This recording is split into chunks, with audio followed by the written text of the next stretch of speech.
नाज़रीन, नौशरा फिरोज मां ज़ाहिद हुसैन कोखर जी रिपोर्ट आहे त नौशरा फिरोज ज़िले काउंसिल नौशरा फिरोज जो लगभग 1 अरब रुपयनि जो बजट मंज़ूर करे वरितो आहे।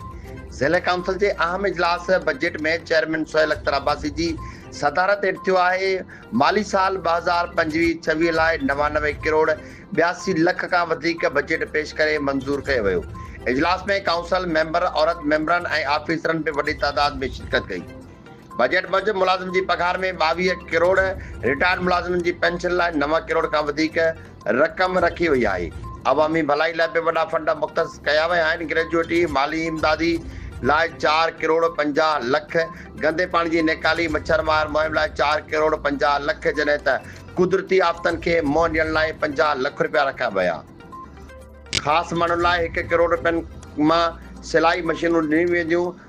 पार्कनि ऐं वणकारीअ ते 66 लख रुपया ख़र्च थींदा। तरक़ियाती कमनि लाइ नई ज़िले काउंसिल इमारत जी तामीर लाइ 1 करोड़, नवनि मनसूबनि लाइ 30 करोड़ 80 लख, जारी स्कीमनि लाइ 8 करोड़ 87 लख रुपया मुख़्तस कया विया आहिनि।